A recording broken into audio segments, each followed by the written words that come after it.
Hello friends, welcome to my channel. जिस हिसाब से आप सभी को पता होगा, हम ट्रांसफार्मर का एक एक क्वेश्चन यूथ पब्लिकेशन की जो इलेक्ट्रीशियन की प्रीवियस ईयर की जो बुक आती है वो हम एक एक क्वेश्चन सारा कर रहे हैं। ठीक है, तो एक बात करते हैं क्वेश्चन नंबर 81 की। तो क्वेश्चन नंबर 81 में क्या दिया हुआ है आपका, ट्रांसफार्मर पर खुला हुआ पथ परीक्षण निर्विघ्न नापने के लिए करते हैं। मतलब इनमें से मतलब जो ओपन सर्किट जो टेस्ट होता है, मैंने आपको काफी बार बताया हुआ है, ओपन सर्किट जो टेस्ट होता है वो उससे अपन क्या फाइंड करते हैं, ये आपको याद होगा। आपका ओपन सर्किट टेस्ट अपन फाइंड करते हैं, अपन कोर लॉस से अपन फाइंड आउट करने को आती है। तो कोड हम आपको दिखाई दे रहा होगा ऑप्शन नंबर 1 में। तो आपका सिंपली आपको बाकी के ऑप्शंस पढ़ने की भी जरूरत नहीं होगी, आपका पहला ही आंसर आपका सही हो जाएगा, कोर लॉस। ठीक है, तो ओपन सर्किट टेस्ट अपन क्या निकालते हैं, इसे कोर लॉसेस निकालते हैं। ठीक है, और आपको कमेंट में आपको बताना है शॉर्ट सर्किट टेस्ट, जो शॉर्ट सर्किट टेस्ट होता है उसको उससे हम क्या फाइंड आउट करते हैं, उसका आंसर आपको कमेंट में देना है। ठीक है, तो चलिए आपका नेक्स्ट क्वेश्चन आपका 82 है। 82 क्या कह रहा है आपका question, material use in construction of transformer core. जो ट्रांसफार्मर की जो कोर होती है उसके अंदर अपन कौन सा मटेरियल यूज करते हैं, तो आपको याद होना चाहिए CRGO। ठीक है, सीआरजीओ मतलब क्या होता है, cold roll grain oriented steel. तो सिलिकॉन स्टील, तो इस ऑप्शन में आप देखोगे तो कॉपर की कोर होती है, बिल्कुल नहीं, इसको तो आप देखिए हटा दोगे। स्टील सिलिकॉन, तो आपके जो होता है ना, ये मिक्सचर होता है आपका सिलिकॉन स्टील। तो इसका ऑप्शन क्या हो जाएगा आपका सिलिकॉन स्टील। अगर आपका ऑप्शन सिलिकॉन स्टील आ जाए तो आपको सिलिकॉन स्टील लगाना है। अगर आपका सीआरजीओ लिखा आ जाए तो आपको सीआरजीओ को टिक लगाना है। और सीआरजीओ का जो फुल फॉर्म है वो उसका आपको आंसर आपको कमेंट के अंदर आपको मेरे को देना है। ठीक है, क्योंकि मैंने प्रीवियस वीडियो में भी इसका जिक्र किया हुआ है। ठीक है, अगर आपने प्रीवियस ईयर के मतलब मेरे प्रीवियस वीडियो नहीं देखे तो प्लीज जाके आप उनको देख सकते हैं। ठीक है, चलिए बात करते हैं नेक्स्ट क्वेश्चन 83 की। क्वेश्चन नंबर 83 आपका क्या कह रहा है, क्वेश्चन नंबर 83 आपका कह रहा है which binding in a transformer has more number of turns. जो नंबर ऑफ टर्न्स जो होते हैं किस बाइंडिंग में होते हैं, तो ये आपको याद होना चाहिए, हाई वोल्टेज बाइंडिंग में होते हैं। हाई वोल्टेज बाइंडिंग में होते हैं। हाई वोल्टेज बाइंडिंग में क्या होते हैं, नंबर ऑफ टर्न्स आपके ज्यादा होते हैं। और ये जो होती है ना, ये थिक होती है, थिक मतलब पतली, थिक। ठीक है, ये क्या होती है आपकी, थिक होती है। ठीक है, हाई वोल्टेज बाइंडिंग में होते हैं। तो इसका आंसर आपको सीधा के सीधा आपको ऑप्शन पढ़ने की जरूरत नहीं है, हाई वोल्टेज बाइंडिंग जहां दिखाई दे तो आपको उसको टिक लगा देना है। ठीक है, हाई वोल्टेज बाइंडिंग में क्या होता है, आपका वोल्टेज ज्यादा होता है, करंट आपका कम होता है, इसी को आप क्या बोलते हो, आप हाई वोल्टेज बाइंडिंग होते हैं। इसमें नंबर ऑफ टर्न्स आपके क्या होते हैं, मोर होते हैं। ठीक है, ज्यादा होते हैं। और एक इसमें कैसे लपे होती है, ये थिक होती है, थिक मतलब पतली होती है नंबर ऑफ टर्न्स। ठीक है, चलिए बात करते हैं नेक्स्ट क्वेश्चन की। क्वेश्चन नंबर 84, क्वेश्चन नंबर 84 आपका क्या कह रहा है, the phase difference between the primary and the secondary binding of a transformer. मतलब जो फेज डिफरेंस जो होता है आपका प्राइमरी और सेकेंडरी के अंदर, वो आपका कितना होता है, ये 180 डिग्री होता है। क्योंकि आपकी जो प्राइमरी बाइंडिंग और सेकेंडरी जो बाइंडिंग होती है आपकी बिल्कुल भी इलेक्ट्रिकली कनेक्टेड नहीं होती है। इलेक्ट्रिकली कनेक्टेड नहीं होती है, मैं आपको फिर से बोला हूं, इलेक्ट्रिकली कनेक्टेड नहीं होती है। ये आपका कैसे होती है, म्यूचुअली कनेक्टेड होती है। म्यूचुअली कनेक्टेड होती है, मैग्नेटिकली कनेक्टेड बोल सकते हो आप इसको, म्यूचुअली कनेक्टेड बोल सकते हो। तो इसका फेज डिफरेंस जो होता है वो कितना होता है आपका 180 डिग्री होता है। ठीक है, आप 130 और 150 को तो आप हटाई दोगे, 120 पे आप कंफ्यूज हो सकते हो। तो 120 नहीं है, इसका आंसर आपका 180 डिग्री होता है। ये क्वेश्चन काफी इंपॉर्टेंट है, ये क्वेश्चन काफी एग्जाम में आया हुआ भी है। ठीक है, तो आपको इसको अच्छे से करना है। ठीक है, चलिए बात करते हैं नेक्स्ट क्वेश्चन की। क्वेश्चन नंबर 85 आपका क्या कह रहा है, the condition of achieving maximum efficiency in a transformer. जो ट्रांसफार्मर के अंदर जो मैक्सिमम एफिशिएंसी अचीव करनी होती है तो उसका अपन को क्या क्या करना होता है, आपके कोर लॉस, कितनी बार मैंने आपको बताया हुआ है, आपका core loss equal to copper loss. मतलब कोर लॉस इक्वल टू आपका कॉपर लॉस बोल सकते हो, या फिर आप वेरिएबल लॉस कॉपर लॉस भी बोल सकते हो। ये आपका इक्वल हो जाएंगे तो आपका क्या हो जाएगा, ट्रांसफार्मर के अंदर आपको मैक्सिमम एफिशिएंसी की कंडीशन मिल जाएगी। और इसी को आप कह सकते हो तो कांस्टेंट लॉस कौन से होते हैं, कोर लॉस होते हैं, इक्वल टू वेरिएबल लॉस कौन से होते हैं आपके, कॉपर लॉस। ठीक है, तो ये सारी कंडीशन होती है, घुमा घुमा के कभी पूछता है एग्जामिनर। तो इसका आंसर क्या हो जाएगा, 85 का आपका आंसर हो जाएगा। इसके ऑप्शन क्या दिए हुए हैं, हाँ इसके ऑप्शन से दिया हुआ है, तो ये आपको दिखाई दे रहा होगा, कोर लॉस इक्वल टू आपका आंसर इसका ये है, sorry, copper loss equal to iron loss, यही मैं कहना चाह रहा था, copper loss equal to iron. Copper loss को ही आप क्या कहते हो, वेरिएबल लॉस, और आयरन लॉस को आप क्या कहते हो, कोर लॉस। ठीक है, तो इसको घुमा घुमा के भी दे सकता है, इनके नाम को बदल के भी आपको कंफ्यूज कर सकता है। तो आपको इसको घबराना नहीं है, आपको डायरेक्टली पता होना चाहिए वेरिएबल लॉस की एफिशिएंसी, मतलब जो मैक्सिमम एफिशिएंसी की जो होती है वो क्या होती है, आपका copper loss equal to iron loss के बराबर हो जाता है। तो आपको क्या मिल जाती है, मैक्सिमम एफिशिएंसी की आपको कंडीशन मिल जाती है। ये क्वेश्चन बहुत इंपॉर्टेंट है, काफी आपका रिपीट होता है एग्जाम के अंदर, तो आपको इसको भूलना नहीं है। ठीक है, बात करते हैं नेक्स्ट क्वेश्चन की। नेक्स्ट क्वेश्चन आपका क्या दिया हुआ है, क्वेश्चन नंबर 86। ठीक है, दो ये बहुत सिंपल क्वेश्चन है, the turn ratio of primary to secondary isolation transformer के turn ratio primary to secondary क्या होती है, बर रेशियो 1 होते हैं। इसके क्या होता है, रेशियो क्या होता है, हमेशा बर रेशियो 1 होता है। ये तो सीधे आपको याद होगा, ये मैंने आपको इस क्वेश्चन को काफी बार कराया हुआ है। आइसोलेशन ट्रांसफार्मर के टर्न रेशियो कैसे होते हैं, बर रेशियो 1 होता है, 1 रेशियो 1। तो सिंपल क्वेश्चन था। चलिए बात करते हैं नेक्स्ट क्वेश्चन की। क्वेश्चन नंबर 87 आपका क्या कह रहा है, the rating of a transformer is express, आपको रटा होगा केवीए, कहीं दिखाई दे रहा है ऐसा ऑप्शन, ये आपका ऑप्शन नंबर बी आपको दिखाई दे रहा है। तो ट्रांसफार्मर की जो रेटिंग होती है वो क्या में होती है, आपकी केवीए में होती है, केवीए में होती है। ठीक है, और जो एचपी जो लिखा हुआ है इसकी रेटिंग आप क्या में करते हो, मोटर्स की रेटिंग आप क्या में करते हो, आप एचपी में, हॉर्स पावर, इसका क्या होता है, horsepower. 1 horsepower equal to कितने वाट होते हैं वो आपको मेरे को कमेंट करके आपको बताना है।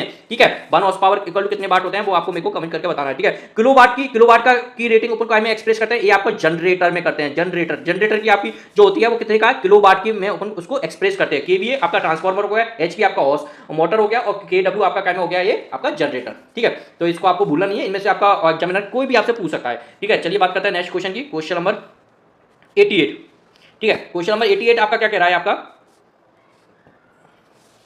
The transformer work on the principle of, मतलब जो ट्रांसफॉर्मर होता है वो किस प्रिंसिपल पे काम करता है भैया, ओम्स लॉ, बिल्कुल नहीं, ये कोई प्रिंसिपल हो ना, फ्लेमिंग लेफ्ट हैंड रूल, ये तो कोई प्रिंसिपल है ही नहीं है, किरचॉफ करंट लॉ, ये भी कोई प्रिंसिपल नहीं है। तो प्रिंसिपल आपका सिर्फ एक ही है, Faraday law of electromagnetic induction, ये तो आपको रटा ही होना चाहिए। आपका ट्रांसफॉर्मर किस प्रिंसिपल पर काम करता है, वो होता है आपका Faraday law of electromagnetic induction. और आप इसकी जगह आप ये भी आपका एग्जामिनर कभी इसको उठा के आपका म्यूचुअल इंडक्शन पे भी काम करता है, म्यूचुअल इंडक्शन पे, इसकी ऑप्शन की जगह अगर म्यूचुअल इंडक्शन होता तो आप म्यूचुअल इंडक्शन पे भी आप लगा सकते हो। ठीक है, तो ये लॉ किसने दिया था, फैराडे लॉ ऑफ इलेक्ट्रोमैग्नेटिक, उसी लॉ पे आपका क्या करता है, ट्रांसफॉर्मर वर्क करता है। तो सिंपल क्वेश्चन था, ये कोई ज्यादा कठिन क्वेश्चन नहीं था। तो चलिए बात करते हैं next question, question number 89। The purpose of transformer core laminated to, मतलब जो ट्रांसफॉर्मर जो की जो कोर होती है उसको अपन लैमिनेट करते हैं, उसका पर्पस क्या होता है। ठीक है, तो अपन देखो पहली बात तो कोर में कर रहे हैं, तो कोर में आपका क्या होता है, आयरन लॉसेस होते हैं। ठीक है, तो आयरन लॉस को कुछ कम ज्यादा करने के लिए अपन कर रहे होंगे, तो रिड्यूस द कॉपर लॉस, तो कॉपर लॉस को रिड्यूस करने के लिए बिल्कुल नहीं आना चाहिए, इस ऑप्शन को तो आप काट ही सकते हैं। इंक्रीज द वोल्टेज, बिल्कुल नहीं। इंक्रीज द फ्रीक्वेंसी, बिल्कुल नहीं। रिड्यूस द आयरन लॉस, जो आयरन जो लॉस होते हैं उसको रिड्यूस करने के लिए अपन क्या करते हैं, अपन लैमिनेट करते हैं, लेमिनेशन करते हैं, रिड्यूस द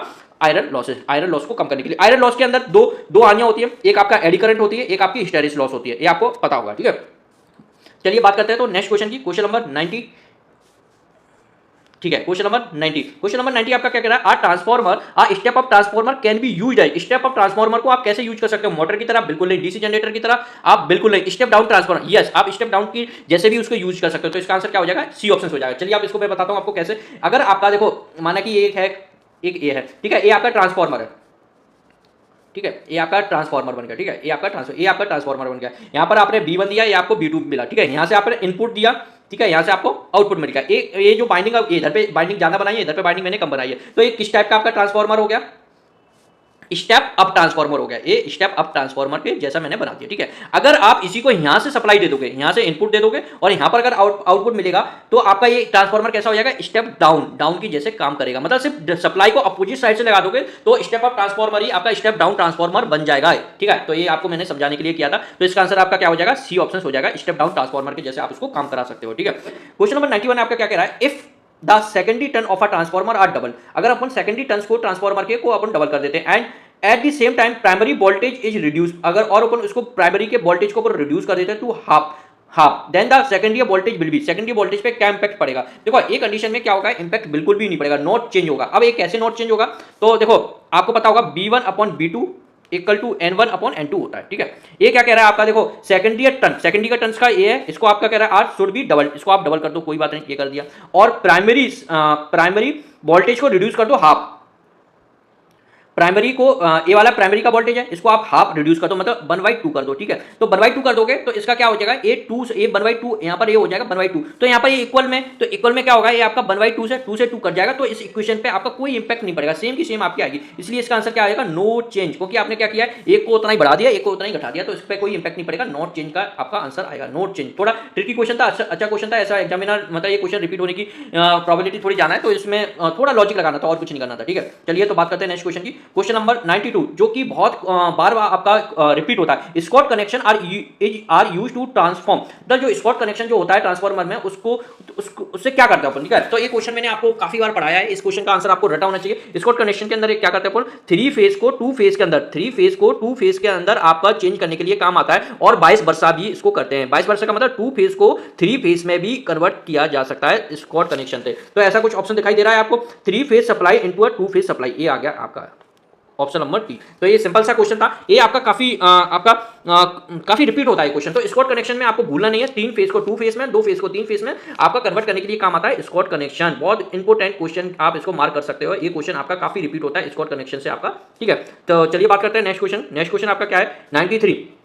ठीक है, material use inside the breather to prevent moisture entering the transformer, ये आपको पता होगा ब्रीथर के अंदर जो मटेरियल यूज करते हैं वो कौन सा होता है, क्या होता है, और ब्रीथर का यूज क्या होता है, इसका आपको आंसर मेरे को कमेंट करके आपको मेरे को बताना है। ठीक है, तो ब्रीथर के अंदर क्या कौन सा मटेरियल यूज करते हैं, ये आपका सिलिका जेल आपका यूज करते हैं, सिलिका जेल, ये तो आपको रटा होगा। ठीक है, सिलिका जेल का आपको कलर स्टार्टिंग में कैसा होता है और आफ्टर द यूज कैसा होता है, इसका भी आंसर आपको मेरे को कमेंट करना है। चलिए इसका ऑप्शन देख लीजिए, इसका ऑप्शन तो हमें रटा हुआ है, आपको भी रट गया होगा, ये आपका क्या होता है, सिलिका जेल, इसका आंसर क्या हो जाएगा, सी, सिलिका जेल। ठीक है। चलिए बात करते हैं नेक्स्ट क्वेश्चन की, क्वेश्चन नंबर 94। 94 क्या कह रहा है आपका, no load test on a transformer is carried out determine, मतलब जो नो लोड टेस्ट होता है उससे अपन क्या फाइंड आउट करते हैं। देखो नो लोड टेस्ट से अपन क्या फाइंड करते हैं, अपन magnetizing current and no load current, ठीक है। देखो लोड पे नहीं है तो मतलब नो लोड करंट अपन फाइंड करते हैं, मैग्नेटाइजिंग करंट, ठीक है। तो इसका आंसर क्या हो जाएगा, सी। और आपको एक और कमेंट में एक आंसर बताना है मेरा, नो लोड जो करंट होता है, नो लोड करंट जो होता है उसी को अपन मैग्नेटाइजिंग करंट भी कहते हैं। ये बात एक ही है, मैग्नेटाइजिंग करंट भी इसी को कहते हैं अपन, मैग्नेटाइजिंग करंट, ठीक है। तो मैग्नेटाइजिंग करंट या नो लोड करंट ट्रांसफॉर्मर में कितना होता है, कितना परसेंटेज होता है, परसेंटेज के फॉर्म में मेरे को आपको आंसर बताना है कमेंट के अंदर। एक क्वेश्चन मैंने आपको बहुत बार कराया, आपको याद भी होना चाहिए,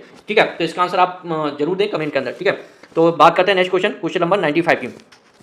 तो 95 क्वेश्चन अच्छा है, the burden of protective current transformer that is called सीटी इज स्पेसिफाइड इन, मतलब जो सीटी होता है उसको, उसकी रेटिंग को आप काय में एक्सप्रेस करते हो, तो इसका सिंपल आंसर आपका पता होगा, वोल्ट एम्पियर में ओपन करते हैं। तो ऐसा कुछ ऑप्शन दिखाई दे रहा है आपको, वोल्ट एम्पियर आपको दिखाई दे रहा है, बी ऑप्शन आपका दिखाई दे रहा है, सिंपल आपका वोल्ट एम्पियर हो जाएगा, ठीक है। तो इसमें सिर्फ ये पूछा हुआ है जो करंट ट्रांसफॉर्मर होता है उसकी रेटिंग अपन में काय में एक्सप्रेस करते हैं, वो काय में करते हैं अपन वोल्ट एम्पियर के अंदर करते हैं, सिंपल, ठीक है। और कुछ पूछने की कोशिश नहीं करता है, वोल्ट एम्पियर। देखो ट्रांसफॉर्मर आपको पता ही होगा, ट्रांसफॉर्मर की जो रेटिंग होती है केवीए में होती है, ये आपको पता होता है। बी ए लगाए और ए तो आपका क्वांटिटी बता रहा है कि ये हजारों में क्वांटिटी बता, तो ये भी तो आपका सीटी ट्रांसफॉर्मर है, तो ट्रांसफॉर्मर की आपकी काय में होता है वोल्ट एम्पियर, तो आपका बी ऑप्शन दिखाई तो दे रहा है, तो वोल्ट एम्पियर क्या प्रॉब्लम है। तो आप ऐसे भी आप मतलब थोड़ा ट्रिक लगा के भी आप क्वेश्चन के आंसर बना सकते हो, ठीक है। तो चलिए बात करते हैं नेक्स्ट क्वेश्चन, क्वेश्चन नंबर 96 ये आ गया, ठीक है। ट्रांसफॉर्मर इज यूज ऑप्शन पढ़ लेगा, स्टेप अप और स्टेप डाउन एसी वोल्टेज, हाँ ये तो करते हैं, स्टेप अप और स्टेप डाउन डीसी वोल्टेज बिल्कुल नहीं करते, स्टेप अप और स्टेप डाउन फ्रीक्वेंसी को बिल्कुल नहीं करता है, introduce phase change in voltage बिल्कुल नहीं। तो इसका आंसर आपका क्या हो जाएगा, सिंपली ये हो जाएगा, ठीक है। लेकिन आपको एक और क्वेश्चन बताना है, जो ये जो फ्रीक्वेंसी जो दिया हुआ है, जो फ्रीक्वेंसी को कम जाना जो करता है उस मीटर का आपको मेरे को नाम बताना है आपको कमेंट के अंदर, और इन सारे के आंसर मैं आपको नेक्स्ट वीडियो के अंदर मैं दूंगा जिसको आपको पूछता हूँ। वैसे सारे क्वेश्चन के आंसर आप दे देते हो कमेंट के अंदर, ठीक है। तो आपको फ्रीक्वेंसी को जो कम जाना जो करता है वो कौन सा मीटर करता है उसका आंसर आपको मेरे को कमेंट करके बताना है, ठीक है। बात करते हैं नेक्स्ट क्वेश्चन की, क्वेश्चन नंबर 97, ठीक है। 97 क्वेश्चन नंबर क्या कह रहा है आपका, in a transformer which with change in frequency, transformer के अंदर अगर अपन फ्रीक्वेंसी को चेंज करें तो क्या होगा, copper loss increase, copper loss decrease, copper loss remain unchange, none of this. तो इसमें क्या होगा, कॉपर लॉस इंक्रीज तो बिल्कुल नहीं होगा, कॉपर लॉस डिक्रीज बिल्कुल नहीं होता, copper loss remains unchange, copper loss आपका रिमेंस रहेगा अनचेंज रहेगा। क्यों रहेगा, देखो फ्रीक्वेंसी और कॉपर लॉस का कोई भी लेन देन है ही नहीं है, ठीक है। और फ्रीक्वेंसी का किसके साथ लेन देन है, आपका एडी करंट और हिस्टेरेसिस लॉस के फॉर्मूले होते हैं, ठीक है। हिस्टेरेसिस लॉस का आपका ये फॉर्मूला आपको दिखाई दे रहा होगा, यहाँ पर देखो डायरेक्टली प्रोपोर्शनल फ्रीक्वेंसी के यहाँ पर आपको दिखाई दे रहा होगा एफ, और जो भंवरदानियां जिसको अपन क्या कहते हैं एडी करंट लॉस, तो ये डायरेक्टली प्रोपोर्शनल के स्क्वायर में फ्रीक्वेंसी। तो अगर यहाँ पर अगर एडी करंट और या फिर कोर लॉस के रिस्पेक्ट में पूछता तो अपन को यहाँ पर फॉर्मूले का उपयोग करके आपको बताना पड़ता है कौन ज्यादा होगा, ठीक है। तो आपका कोर लॉस से कोई लेना देना नहीं है फ्रीक्वेंसी का, तो इसलिए copper loss remain change, copper loss पे कोई इंपैक्ट नहीं पड़ेगा, हाँ कोर लॉस पे आपका इंपैक्ट पड़ेगा फ्रीक्वेंसी का, ठीक है। तो ये आपको याद रखना है, ये क्वेश्चन आपका पूछ सकता है, ठीक है। चलिए अब बात करते हैं आप नेक्स्ट क्वेश्चन की, नेक्स्ट क्वेश्चन आपका क्या है, द एडी करंट लॉस, ये आपका आ गया, the eddy current loss in a transformer, अगर एडी करंट जो लॉस होता है आपका काय के अंदर होता है, प्राइमरी वाइंडिंग बिल्कुल नहीं, सेकेंडरी वाइंडिंग बिल्कुल नहीं, नन ऑफ दिस बिल्कुल नहीं, तो बी। तो भैया एडी करंट लॉस आपका जो होता है वो आपका कोर के अंदर ही तो होता है, जो हिस्टेरेसिस लॉस भी होता है वो काय के अंदर होता है, कोर के अंदर। तो इसका तो सिंपली आंसर आपका क्या हो जाएगा, सी ऑप्शन, बी ऑप्शन हो जाएगा जो कि कोर है, ठीक है। अब बात करते हैं नेक्स्ट क्वेश्चन की, क्वेश्चन नंबर 100 हम शतक करने वाले हैं इस वीडियो के अंदर, तो हमारा शतक हो जाएगा। तो ये है क्वेश्चन नंबर आपका 100, power factor of the magnetising component of a transformer, जो मैग्नेटाइजिंग कंपोनेंट का जो पावर फैक्टर वो होता है वो क्या होता है, 0। ये क्वेश्चन मैंने आपको काफी बार पढ़ाया अपने वीडियोस के अंदर, ये मैग्नेटाइजिंग जो कंपोनेंट होता है ऑफ अ ट्रांसफार्मर उसका पावर फैक्टर क्या होता है, 0। इसको आप याद कर लीजिए, ये क्वेश्चन आपका बहुत रिपीट होता है। ये क्वेश्चन मैं आपको क्यों बोल रहा हूँ, इसी वीडियो को आपको 10 बार देखने के लिए, अगर आप क्वेश्चन तो आपके कहीं ना कहीं एग्जाम के अंदर रिपीट ही होते हैं, तो आप उन्हीं क्वेश्चन को इतनी बार आप देख लोगे या फिर लगा लोगे तो आपको उसके आंसर रट जाएंगे, आपको कोई भी कंफ्यूजन नहीं आएगा। यही क्वेश्चन आपका बार बार रिपीट होगा आपके एग्जाम में, तो आपको कोई नहीं, अगर आपने यही वीडियो 10 बार देखी होगी तो ये क्वेश्चन मैं कह रहा हूं गारंटी आपको रट जाएगा, तो आप आंसर इसका सिंपली आप 0 लगा के आओगे, ठीक है। तो हमारे 100 क्वेश्चन तक आपके कंप्लीट हो गए हैं, तो आज के लिए इस वीडियो में इतना ही काफी करते हैं हम, ठीक है। अगर आपको मेरे वीडियो पसंद आ रहे हैं तो प्लीज लाइक कर सकते हैं, आप मेरे चैनल को सब्सक्राइब कर सकते हैं और ज्यादा से ज्यादा मेरे चैनल को शेयर करें और ऐसे ही आप प्यार बनाते रखें, ठीक है। तो मिलते हैं नेक्स्ट वीडियो में, thank you, have a nice day.